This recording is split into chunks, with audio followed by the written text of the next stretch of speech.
It is December. It's cold. It's actually sleeting right now. We actually fished the other day in the sleet and caught a lot of fish and had a lot of fun, guys. Welcome to the Fishing Report here, brought to you by Jimmy Eastling, the fishing coach. Guys, I want to talk about our lakes here in Hot Springs, Lake Ouachita, Degray, and Hamilton. All right, we're going to give a detailed report of kind of what's happened and then the future of what's going to be going on. As you said, weather's starting to get nasty. A lot of fish are biting. We have a lot of tournaments upcoming, and those guys that are tournament fishermen are your diehards. They're going to be out there no matter what the conditions are.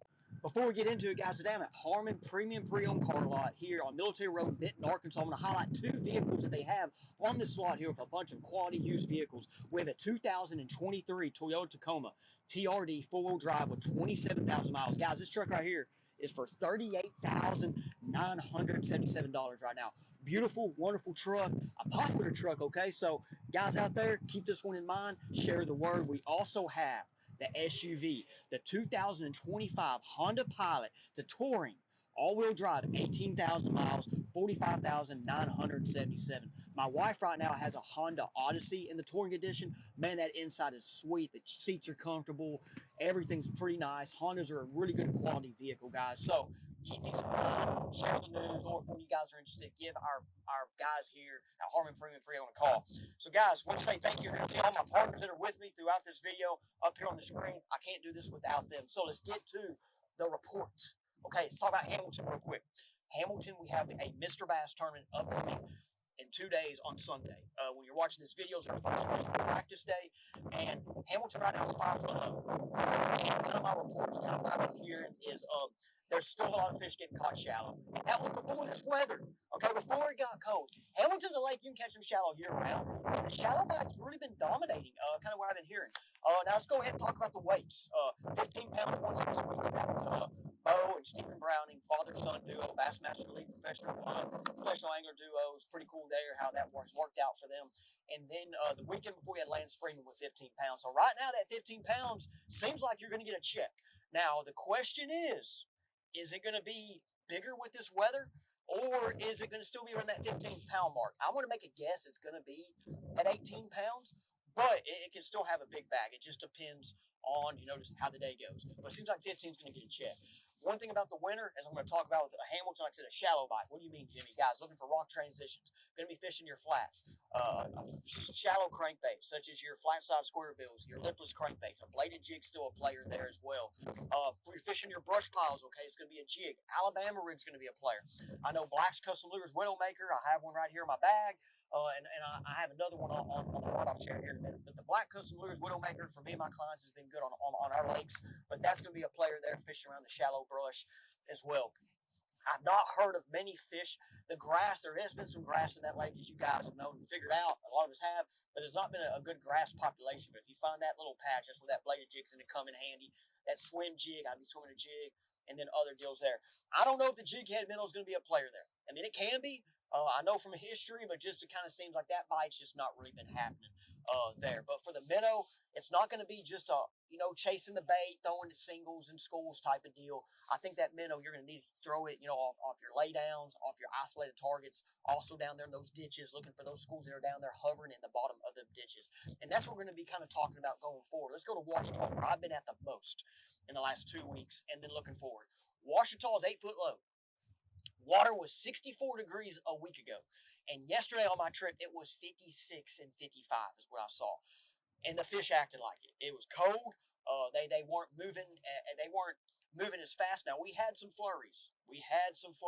But when I'm looking at Ouachita, guys, and I'm going to pull it out here, there's a lot of ways to catch them right now. Going to Degray and Ouachita is a lot of ways to catch them. I love this time of year that lipless crankbait bite. That flat-sided crankbait bite as well. I'm in stained water, in your river ends. I'm going to be in that stained water, looking for rock transitions, looking for little irregularities. I like the flatter points as well.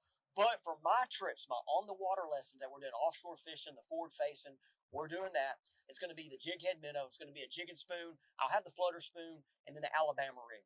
Now for the minnow, though, let me go ahead and pull. Here's one that we caught them on yesterday.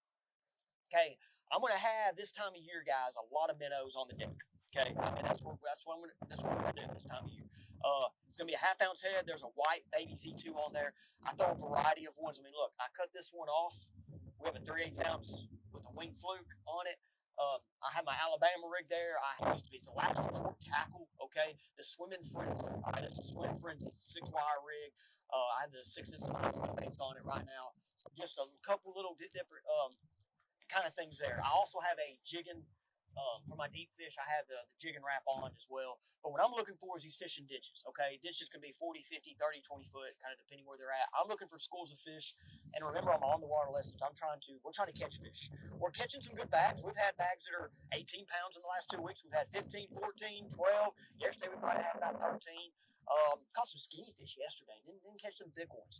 Those fish probably just got out there. That's kind of what happened last year in December. Some of the bigger fish that have been up shallow, that cold weather comes, they get out there. Guys, something I'm going to share is my map breakdowns that I'm doing, okay? I have a private group right now that watches a screen recording of me going over where I'm fishing at on the water lessons and my guide trips. And that's to help you guys out on further fishing trips. It's for you to learn. And then when I also have, y'all can ask me questions. And so that's something there. If you're interested, send me a message down below. But there's so many ways to catch them this time of year. These fish also will eat a football jig, okay? I have a jig video that's about to come out on my YouTube channel. It's going to be a full in-depth video. The jig is the lure that a lot of people are forgetting about. Not the local hammers, but a lot of people are so keyed in on the forward face and the minnow that we forgot about the football jig, including myself. So don't forget about the football jig. Okay, guys, now going to Degray. I've not been on Degray in 2 weeks. I've got some good reports on Degray and how Degray looked in the fall and the previous before I got out there. I'm excited about Degray this winter. The thing about Degray, though, that's kind of different than Ouachita, okay, that I'm seeing is, and my guys that are fishing understand, there's a lot more grass in Degray right now. A lot more. And it's thick and it's tall. And them 1 to 3 pound fish are using it. Those bigger fish are as well. But from my history, the bigger fish like the brush at Degray, they like the timber, and they're there. It's just there's a lot of 1 to 3 pound fish that are in that grass. So how are we gonna catch fish out of this grass, Jimmy? That Alabama rig's a player. Another deal we didn't talk about at Ouachita is that crankbait bite, even that clear water. I've done it, but it's not something that I'm gonna say I'm an expert at. There's other guys that are experts at throwing that rock crawler, that deep little end, baby little end, kind of scenarios. And with the lake low at right now, it's like a 9 foot low. That grass is high, so that's when you need kind of a shallower crankbait to hit that top and get down that edge. You don't want something that digs in there. You want something that just hits the top of it and kind of ticks it a little bit. If one of my grass guys want to say you're wrong, Jimmy, just give me a call. That's it. I'm not the crankbait grass expert in the winter. I'm not, okay? I'm just not. I'm being truthful for you guys. I've done it, but like I'm a lot more better with that jigging spoon over there I'm looking at, that 6-inch minnow, and that flutter spoon than fishing grass with a crankbait. We can't forget about a jerkbait. That's something too. I was going to say, if I start seeing those fish on my forward facing in that 5 foot zone on the edge of that grass, it's about to be jerkbait time as well. Going to be throwing that Mega Bass Vision 110, kind of going there. Now, let's go to the other end of the Degray. That was the lower end. I really would want to fish that middle to upper section, okay? Looking for your rock transitions, looking for your little rock spots off your channel swing banks. And I'm going to be throwing them flat side square bills, a lipless crankbait. And I don't care, guys, if it's clean, dirty water. If it's dirtier, they're going to be more up on the bank. If it's clean, kind of back your boat off. And that's what I'm going to be trying to target up there. That crankbait bite's so fun this time of year. I have a lot of good memories, a lot of good trips with that lipless. I remember when I first started my lessons, we did some crankbait lessons because people were seeing my old videos and they wanted to go do it. Man, Degray was a place. Guys, we're getting into the new year and Arkansas is going to have their big bass program. So if Degray's going to be one of my places where I'm going to try to get people to catch a double-digit fish. And if you want to go on one of those trips, give me a shout, send me a message. We'll get you the details. It's going to be a deal where we're going to go try to look at big fish and we're going to throw out. I'm going to try to coach you up and teach you the best I can. I know a couple years ago we put that 12-6 in the boat, we put 11 in the boat, but now with the Arkansas Big Bass program, that is something that I am going to be looking forward to, okay, and putting people on potentially of a fish of a lifetime, okay, guys? Appreciate you. Let me know any reports out there, y'all's thoughts or anything. Thank you very much for watching, and guys, we will see you on the next one.